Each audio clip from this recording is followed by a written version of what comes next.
Hello, everyone. Welcome to Risk Roundup.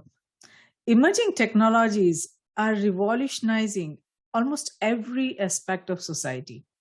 The rapidly emerging technological tsunami in all human domains has leveled the playing field and brought countries an unprecedented possibility of progress. Now, when the world is undergoing a profound and lasting shift in the relative balance of power due to geopolitics of emerging technologies and the changing power dynamics. The question is, how are countries competing? How is India competing? The reason is India became an independent nation in 1947. The journey from 1947 to 1950, when it became a republic, and onwards, after a long history of external rulers, created complex challenges for India at all levels. At the same time, India's Vedic heritage and civilization that flourished on the Indian subcontinent laid down not only the foundation of Hinduism, but also a very strong advanced age of technology. It is documented that the contribution of ancient India towards science and technology ranged from mathematics, astronomy, medicine, and a lot more. Now, Dr. Partha Ghosh, who has been analyzing economic and social landscapes over the past several decades, has recently published a book on India in which he has called for a reset. Dr. Partha has graciously accepted our invitation to give a talk on his book and help us understand why India needs to take a pause and reset. So please join me in welcoming Dr. Partha Ghosh on Risk Roundup. We look forward to your talk, Partha. The floor is yours. Thank you, Jayashree. Thanks to the Risk Group for organizing this particular session. The book is actually a compendium of a series of lectures and speeches and articles that I wrote, I delivered in a period of 1985 till about 2019 on nation building, on how the country like India, which you rightly pointed out is indeed very complex, has got multiple dimensions of, if you will, possibilities, as well as multiple dimensions of challenges. I try to understand India from those multiple vectors, if you will.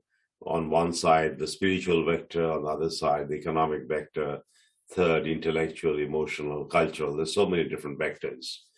Now, just to give you a little bit of summary of the book, it was basically brings together, I would say, 5 different messages, which kind of fermented in my mind in this period of almost 35 years.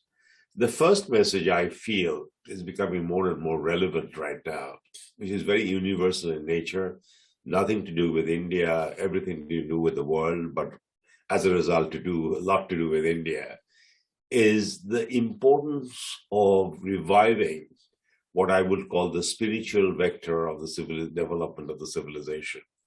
Indeed, over the last 500 years, thanks to the development of capitalism, the way technologies have developed, the relationship between nations, between people, between communities have become too transactional, that it almost appears like we are all the time playing a zero-sum game, that some people would win, some people would lose, and indeed that's what Charles Darwin's survival of the fittest points towards.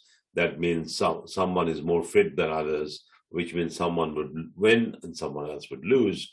But that is, I don't think, the right way to look at the evolution process, because evolution has also happened not only on the process of natural selection, but on the process of collaboration.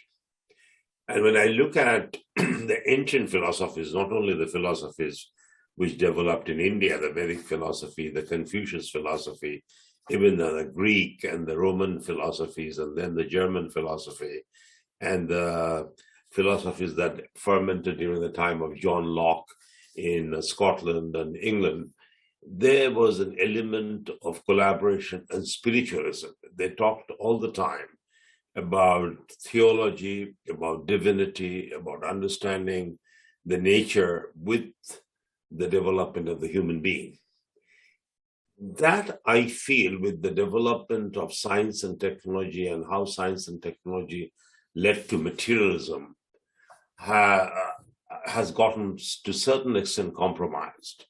As you know, when the first university of the world was established, which was in Taxila in India, which was 500 BC, the focus was understanding nature, understanding planets, understanding the human anatomy, and as a result, mathematics. And then Nalanda, after 1,000 years, 580, is still the second university of the world, focused on maybe a bit more on ism, like Vedicism, Buddhism, as well as mathematics. And then when you look at Oxford and Cambridge, the initial focus was theology. Similarly, when I look at Harvard University, the initial focus was divinity school. So all the way through, the university education centers of learning focused on spiritual development, and spiritual development not in the context of religion, understanding the inner soul and how it relates with the outer universe. Now, unfortunately, as these universities developed, the focus became more physics, mathematics, chemistry, which is good, but that led to new kind of industries, and we started moving towards what we call division of labor, command and control organization structure. Someone makes the decisions for you, and that has created a hierarchical organization around the world. Some people are superior, some people are inferior. So I feel one of the messages of the book, could we bring back some of the original concept of, if you will, spiritual development, along with intellectual and physical and emotional development of civilization? So that is the first message. And that applies to India, that applies to China, that applies to Japan, that applies to the United States. But fortunately in India, much of last 7,000 years, indeed last 1,300 years was when foreigners ruled India. But if you go back, much of the previous 5,000 years, because it's an old country, it is full of knowledge, full of intellectual ferment, which India should think of tapping into to offer an alternative model of development to the world. So that's the first message. Very different from what we are doing today. The second message, which many of my economist friends may not welcome, but I feel the discipline of economics needs to be reimagined. If I look at the way economics developed in the last 350 years following Adam Smith's famous book, Wealth of Nations, it was highly inspired by the thinking that was evolving, particularly in England and Scotland, which was, the concept of physics was coming into play. The laws of nature was developed through the eyes of physics. And then what the economists tried to do is to take the same thinking of physics into the thinking of economics, which is what kind of incentives would lead people to work. It became a very kind of a transactional relationship. Risks and rewards, incentives and penalties, which will drive human behavior. Now, as you well know, how human behavior shapes depends upon the culture of a region, depends upon the ecosystem of the region. So as the economic laws developed, its impact on the world has been quite limited because, as you know, 75% of the people are still very poor. 25%, maybe 20% of the world is economically advanced, and much of that is where much of these economic laws were born, because these laws are basically product of the cultures. So I personally feel the whole concept of Adam Smith, which was important in the time of Industrial Revolution, the power of self-interest, the survival of the fittest, has to be re-examined. And I would rather try to use the word not power of self-interest, but power of self-expression, where we give everyone an opportunity to express their inner talent.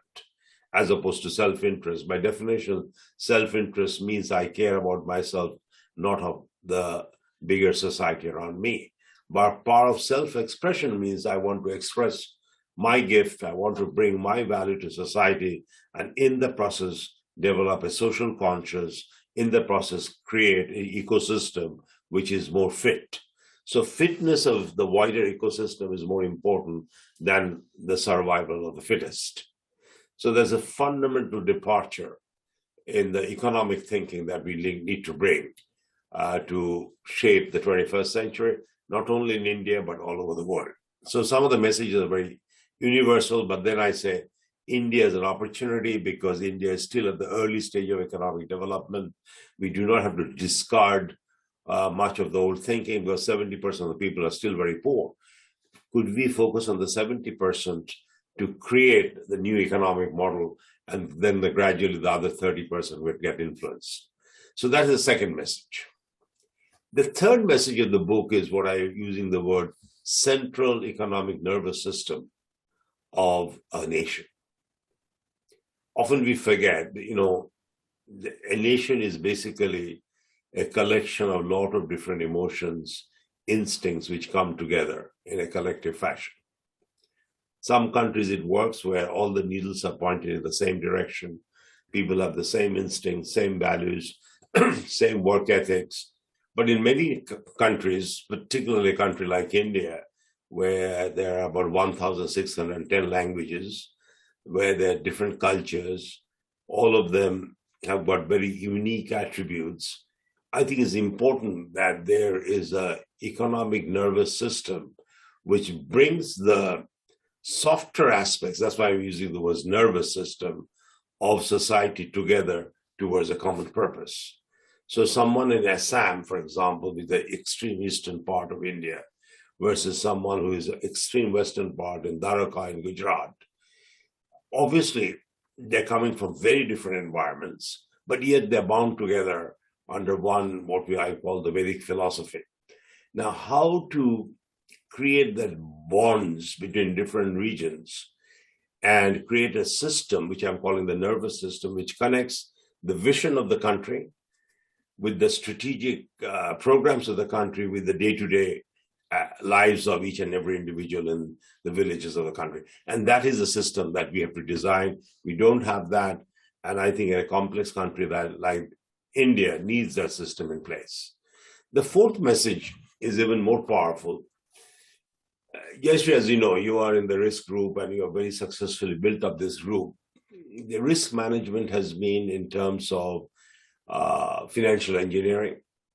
We have developed different kind of mechanisms of designing options to basically offset risk or enable a liquidity of capital.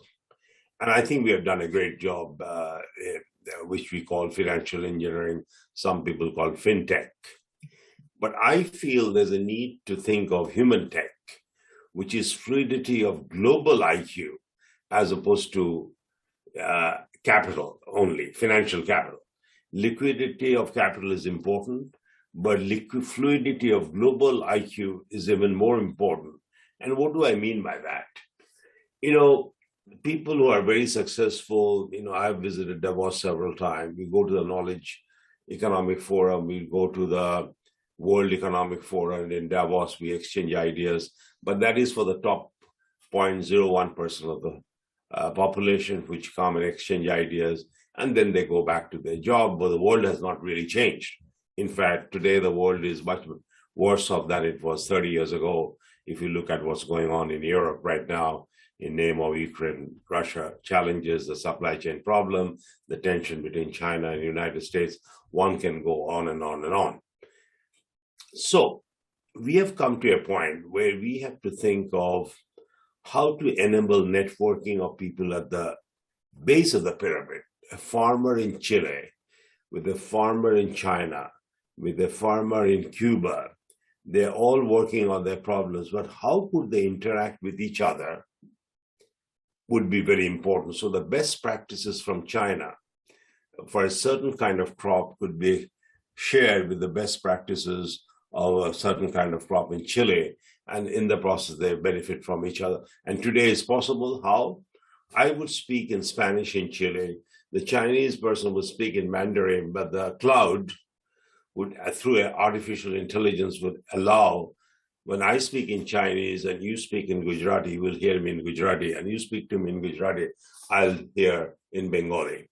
In other words, this is the first time in the history of the world we could enable the networking of people who are really doing the work, base of the pyramid, not networking of people who are at the top of the pyramid. And that's what I'm calling the fluidity of global IQ, something I truly believe in. And that, if managed, will give to new kind of ism, which is beyond socialism and capitalism, which I'm calling cellularism. Small cells of economic activity, small villages, they will all interact with each other. And the centers of economic excellence would be the small villages, not the centers of cities. That was the industrial model, where economies of scale was important. Big cities like London were created. But the city I grew up was the second city in the world once upon a time, Calcutta. Then Tokyo got created, Singapore got created. Now we are talking about Qatar and Abu Dhabis of the world. But the point is, how about going back to small villages, making the villages the center of economic activities? And that's what I'm calling cellularism or capitalism 2.0. That is the, I think, the fourth or the fifth message. Then the final message, I think, is extremely important, that when I look at the microeconomic world, so far it was macroeconomic, the companies, corporates, much of the development of the corporate organizational models has been the product of industrial revolution. So when you think of a company, we immediately ask, who is the CEO? What is the next level? It's a very hierarchical structure, which was good when we are talking about division of labor, we were talking about time and motion study, when we were talking about breaking up responsibilities into different parts. But now we are in a different knowledge economy, where everyone's emotional and intellectual instinct has to be firstly inspired, leveraged, collaborated, synergized, and in the process create an enlightened organization. So a country like India, particularly if you go to a company, let's say someone has come from Kerala to work in a company in Delhi. Now, unless he speaks English or Hindi, he would be considered illiterate in Delhi. Vice versa, someone from Delhi goes to Kerala, and if the language there is Malayalam, anyone who doesn't speak Malayalam would consider illiterate. So in a country with so many different languages, we have to create a model where anyone in his or her own mother tongue feels he belongs to the system. Mm-hmm. That's where I think we have to develop what I'm calling new organizational model, which inspires and involves, doesn't command and control, which does not just check, but catalyzes new ideas, create a new kind of work and decision-making ethics where multiple languages could belong. And again, the role of the cloud and AI could play a very, very important role. So that is my overall messages that comes out in the book. As you could sense, all of them applies to India, but they equally apply to any other country. But I've positioned it in the context of India because, as you know, in the next 25 years, India would reach its 100th anniversary. And I feel India is still at a very, very early stage of economic development. There are a lot of challenges. I hope in the next 25 years, at least, we can create the right platform so the next 100 years would be a trajectory similar to what Japan enjoyed between 1950 to 1990. So I think we have to be where Japan was in 1950 or 45, where we should be in 2050 or 2047, so that the next 50 years indeed becomes a very dynamic period in India's economic development. No, wonderful. I think you have identified some critical, areas where we should focus on. And looking at the spirituality, the point that you first made, the spiritual factor, that is something that the world has never focused on. While India has focused on the spirituality, and there are many, many people all over India who are very determined to increase their spiritual awareness, that age of enlightenment that we need to make the next jump, from the technological jump from where we are in the prospect of where we are going, like artificial intelligence we are developing. But unless we increase our consciousness, unless we increase the enlightenment and achieve enlightenment, we will not truly understand the consciousness, and we will truly not be able to build a very conscious AI. So it is all interconnected. So India is at a very unique position where there are millions of saints, millions of people who are on the path of enlightenment, and they all can play a very significant role in helping us understand the true nature of consciousness. And once we understand the true nature of consciousness, we can rebuild all the systems all over the world in a manner that it's inclusive and includes everyone across nations, not only India, but everyone across nations, because that inclusivity is so very important for us to build the next level of systems where nobody is left behind. Despite what language they speak, their race, religion, how they look, any all of those variables where the world is so focused on right now, they will become irrelevant. So I think what you are pointing out, the journey that we all need to go on, I think it's very important. The question is whether any country, you take it India or you take China or any other country, whether decision makers focus on that. That is going to be a very tough challenge, because decision makers are not going to focus on spirituality, because to them it doesn't matter, and that's a very shallow thinking that we are going to face as an obstacle. But the beauty of, while you were mentioning your observations and where we need to go, I was thinking about it, that yes, we have focused over the years on the Darwinian concept of survival of the fittest. Now, that the right way to go? Now, that is one thing. The second is, we have understood the information system. We have defined and designed information system that thinks that the world is linear, that we take decisions in a linear manner, that if something happens, it's yes or no, and there is no other aspect, or there are no other vectors that play a role in that. But it's not linear. If we look at the ancient India and our ancient heritage, we have always considered that decision information within and above, it is not just linear, that it goes 0 1 0 1 0 1 like that. So the tools that we have developed has brought us up to here, but where we need to go requires very different kinds of tools. So we need to build new models. We need a new language, we need new information system, we need an entirely new way of doing things. And that is a journey we all have to go on if we want to create human species as a multiplanetary species, because there is a lot that needs to be done to reach that end goal.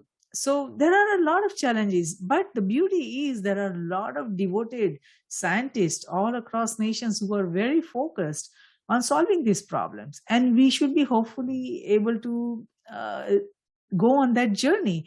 But for now, looking at the different aspects of all the countries that you have observed and all the countries you have studied, including India, if you look at their development, it has whatever years their journey has gone. If you look at India, it has been for almost 70 years. We'll be getting close to 100 very soon, like you have mentioned in your book. So what can the decision makers learn today to how to better the tomorrow? You have identified the problems, but looking at the different aspects, how would you convince the decision makers to better the tomorrow? How should they go on that journey? Can you suggest ways to address the cultural issues related to work ethics, management discipline, integrity, leadership, which are becoming a drag? Racism, all of these, which are becoming a drag on socioeconomic development, as we see not only in India, but even in the United States. Absolutely. Good question. Let me respond. Firstly, thank you very much for providing a very articulate summary of what I shared with you.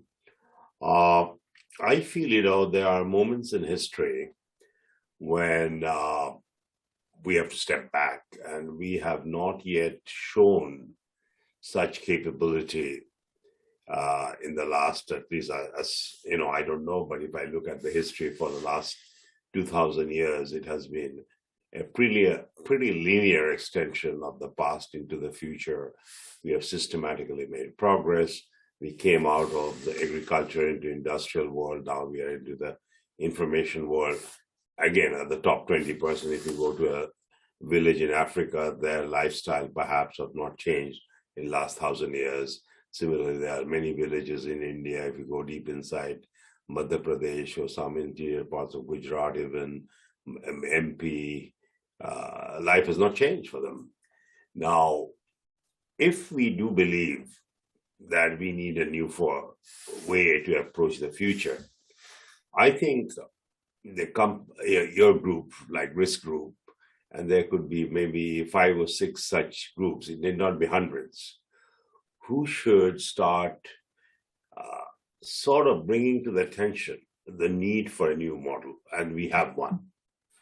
That discussion should be, where I get very disappointed with the discussions that happen at Davos. It is very linear. In fact, they're reactive in nature.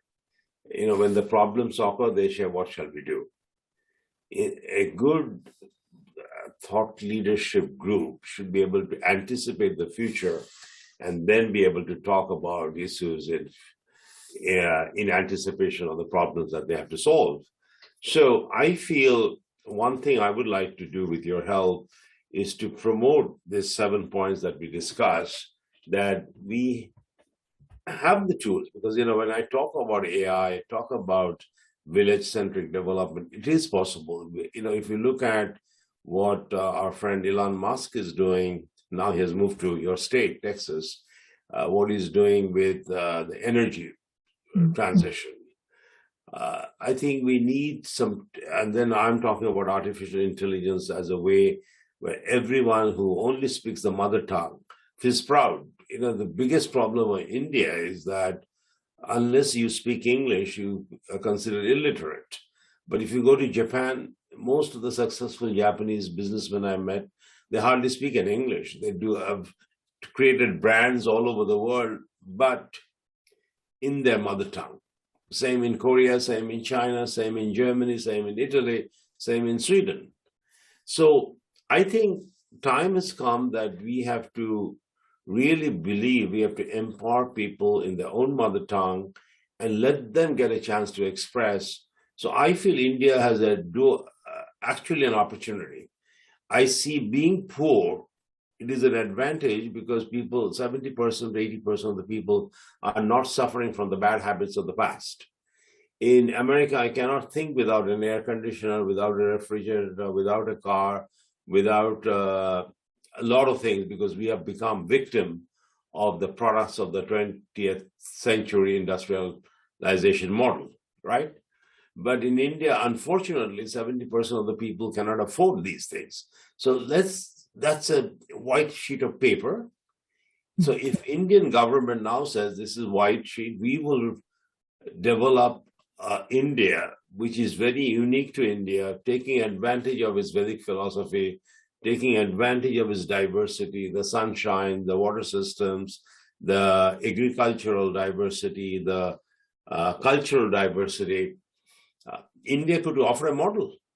But then the prime minister has to believe it is no longer following the Western model or following the Eastern model. We'll develop our own model, which is very unique in nature, by leveraging technologies intelligently. Use AI not to automate the transportation system of Delhi Metro, but use the AI to have a Keralite speak to an Assamese villager in their own mother tongue. Why aren't we not taking on such problems? It could be done.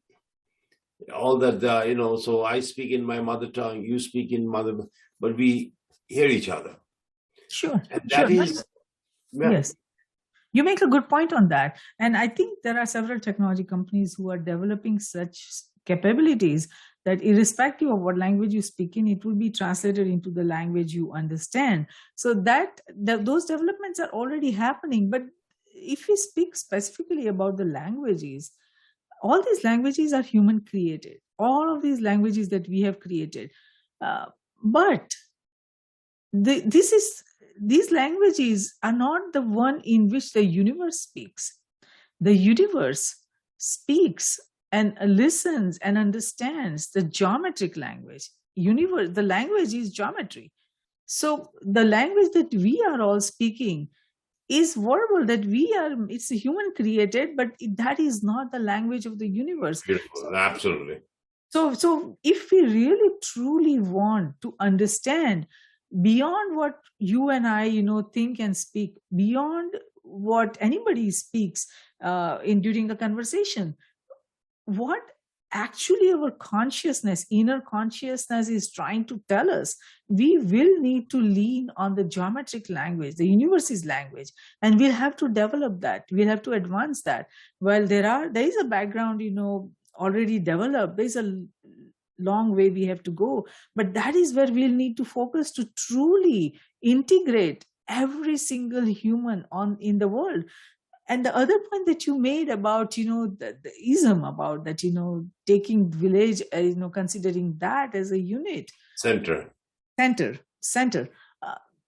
even for that, what is going to be required is the integration.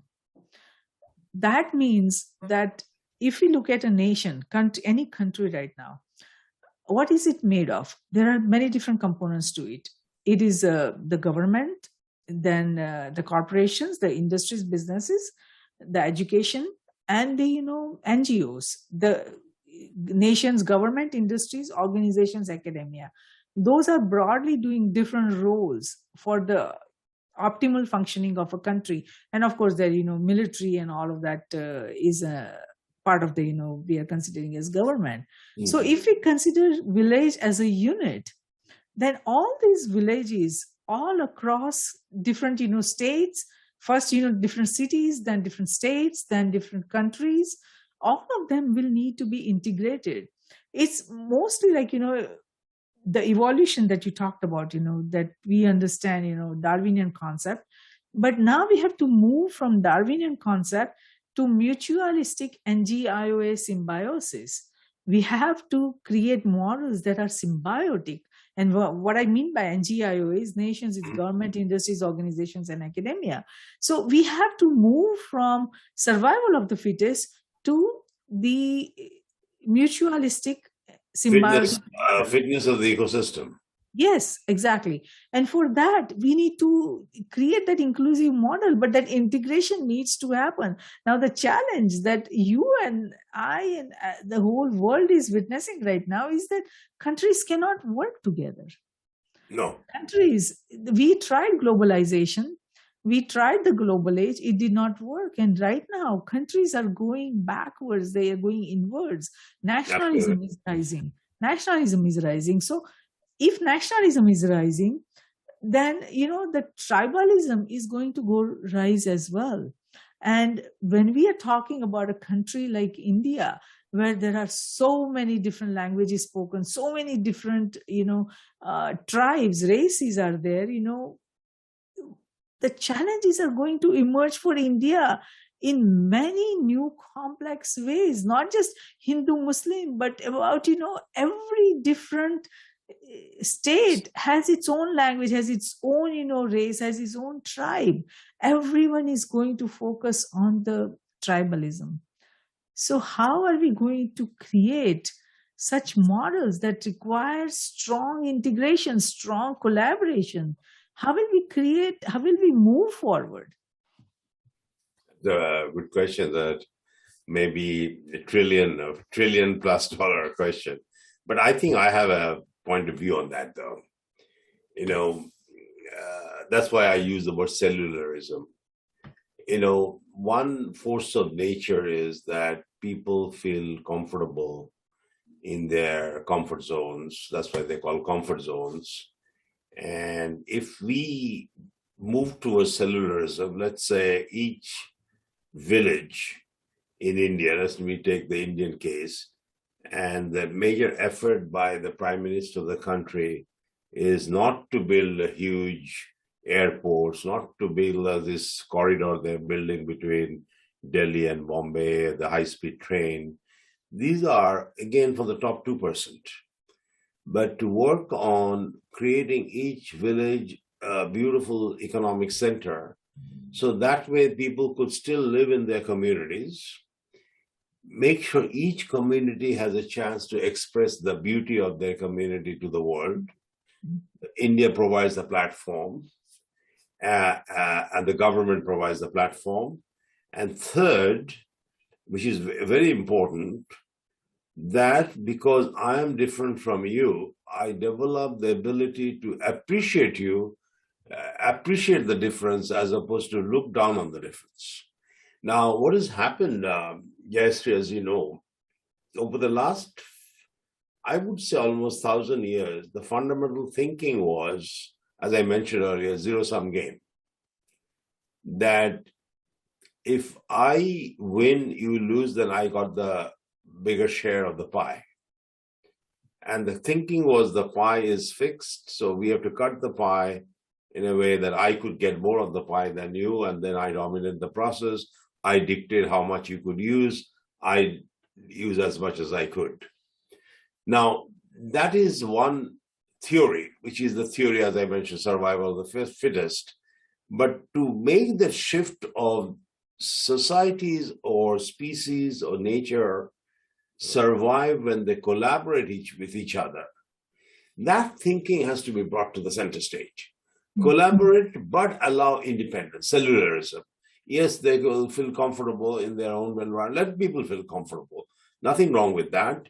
But let them not become enemies to another group of people who feels comfortable in a very different environment. If I like to eat rice, so be it. If you like to eat chapati, so be it. But we appreciate each other. I think we have to work on it. And I feel, to be honest with you, the more you are pushing the discussion how to, I feel India could be a great place to experiment these new ideas, because it is complex. If India follows the path it is following, you're absolutely right. It will get into tribalism. There'll be more segmentation. When I was in high school in India, there were 18 states. Now there are 29 states. So we are fragmented. When I was in India, we went to a movie house. I remember my first movie was acted by Nargis, Mother India. And I remember that day in Calcutta, I was only 3 or 4 years old, maybe 3 years old. But what I still remember, as soon as the movie was over, Jana Gana Mana was being played, the flag of India on the screen. Everyone stood up, silence, no one is walking. The Jana Gana was over, then people started walking out. About 15 years ago, I was in a movie theater in Delhi. Yes, Jana Gana was played, but not a single person stood. They just walked out. Mhm. So India is fragmenting. India is not showing any kind of ability to respect what the nation is all for. And that's why I think if we can promote the book that, look, we have all the gems which are required to create the future, but it has to be very different from what we are doing today. Yes. Maybe we could begin a movement. And that's the movement I would like to work with you on, which I've been calling the reset movement. No, I hear you. And I think that's a very noble movement to be on. And yes, India could lead their way. Now, the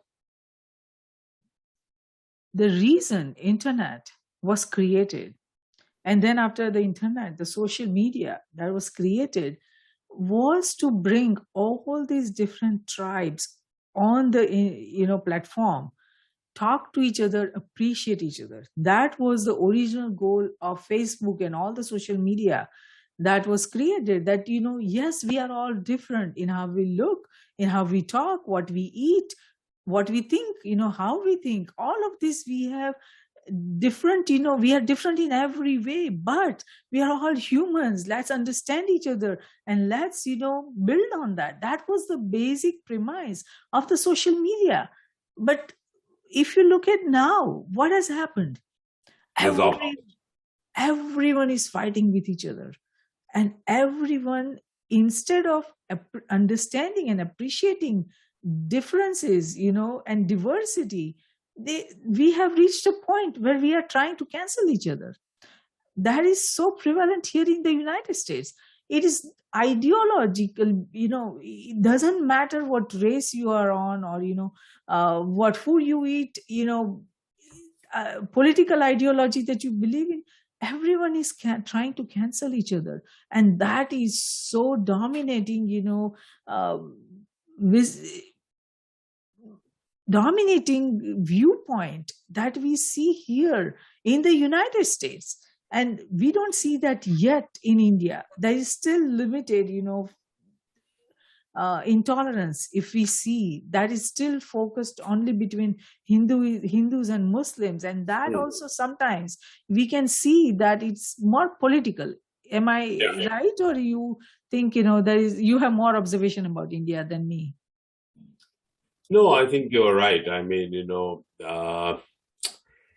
first, you're right about the United States. I feel so sorry that after achieving so much in a very short period of time, if you look at United States as late as 1870, when they were just coming out of tribalism between North and South, if you will, and then Abraham Lincoln was shot.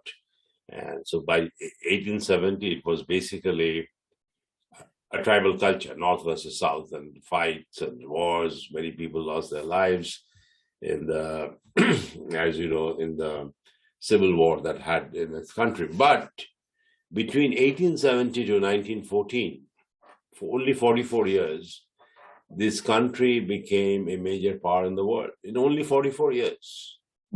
And not only that, it gave birth to electricity, it gave birth to airplanes, it gave birth to penicillin, it gave birth to telecommunication, and created the biggest steel company in the world, Andrew Carnegie's U.S. Steel.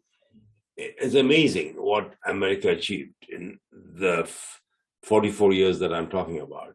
Then between the First World War and Second World War, again, the television, the radio, the electronics industry developed, and the automotive industry developed. And then after the war, in addition to giving birth to United Nations, space travel, the man on the moon, everything was working so well. Unfortunately, see, this is the beauty of life, and that's why I give so much importance to the first point, that as we develop mentally, physically, materialistically, unless the spiritual development is equally activated with equal amount, not as a separate activity, I'm not saying go to the church or go to the temple or go to the mosque. The spiritual life should be an integral part of our day-to-day life. That's the part US missed. But when technology becomes so powerful, and it is in hands of everyone in name of iPhone or smartphone, and then you can tweet whatever you feel like in name of freedom of speech, freedom of self-expression. You can have the gun to freedom to protect yourselves. That's why you create the gun. I mean, I find it's terrible, and every day there's someone, many people are getting shot, not one. So the country have missed out on the enlightened path through spirituality. And now, as you know, in India, there's a term called Kali Yoga, you know. And I think what has happened that we have entered a very difficult period where we have been consumed by consumerism. Consumed by consumerism. What does it mean? That we are no longer thinking as much. We're not thinking about our conscience. We are just serving our lowest level instincts. Be it sex, be it taste, be it we want to drink more, we want to eat more, we want to watch violent movies, sex movies, and that's how people time is getting taken. After all, we have 24 hours. So now time has come. A country like United States, we have to promote what next.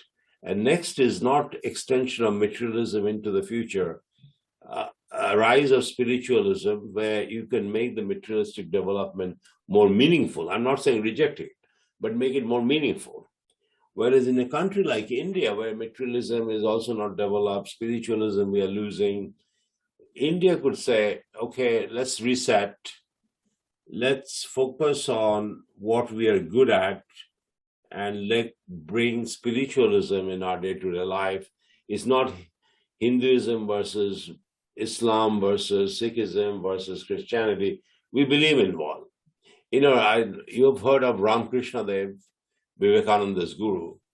You know, he used to believe, he used to literally preach, I'm Christian, I'm Muslim, I'm Hindu, yes, I'm everything, because there's only one God. And he used to say it in a very simple way. And Ramakrishna, the modern day India, perhaps is one of the biggest spiritual leaders. But then what I find interesting in India, Ramakrishna and Vivekananda is more known in the eastern part than the western part. And that's where I think India has failed. You know, we should learn how to celebrate a person irrespective of whether he's from the east or the west or the north or the south, because they have to be from someplace. And wherever they are from, we should treat that individual as the individual of the Indian subcontinent. Yes. So I think that has to be worked on. And the final point I want to make, you know, as you know, Imran Khan was ousted from Pakistan. And Imran, I have to know because of his cricket. I played cricket. You know, he was a big cricketer and captain of the Pakistan team. And when he came into politics, I was hoping that he will bring a new spirit of camaraderie between India and Pakistan. Now, I think for Pakistan and India and Bangladesh, for that matter, is extremely important to recognize that 7,000 years of the development of the Indian subcontinent was in the banks of the rivers of Indus and the Gangetic Plain. And we got axed in these two backbones. If someone's backbone is axed in two places, that person can never stand up straight. So Indian subcontinent was axed in the Indus Valley, in the Gangetic Plain. So the leaders of these countries should bring that kind of romantic and spiritual thinking into discussion of the future of the country. That could this area survive with backbone axed in two places? Or could we think of the new subcontinent with a new vision, maybe broken up into small independent states like United States of America, we can call it United States of Bharat, but come up with a new model.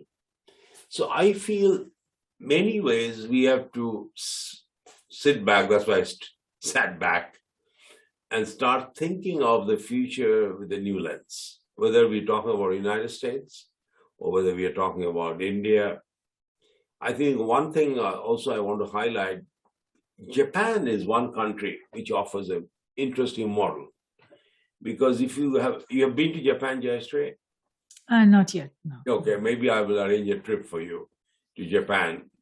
Japan has brought in the Vedic philosophy into day-to-day life of Japanese life very naturally. They always bow down, they're always humble. They do not recite the Vedic mantras, but they practice it, which Vivekananda used to talk about karma yoga. They are practicing it every day, and yet they've integrated different aspects of Western life.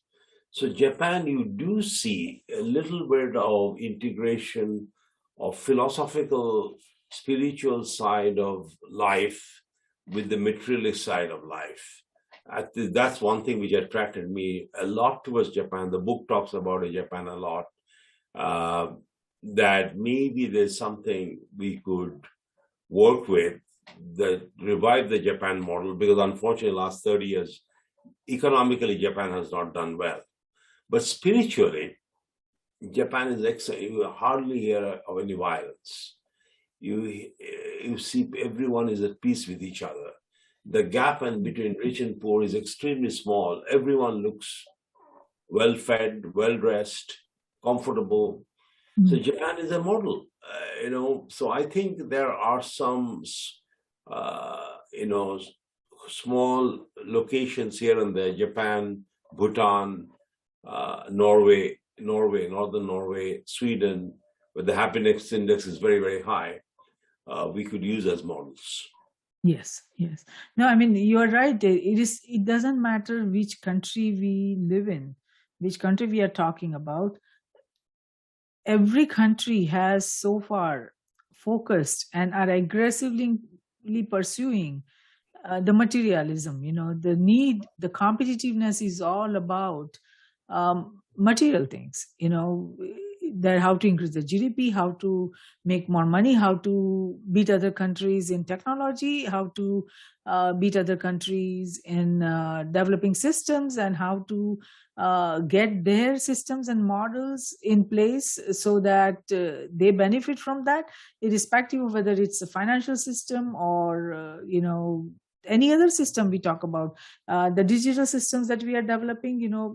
Every country is focused on that. There is no country who is looking inwards, looking at thinking about whether if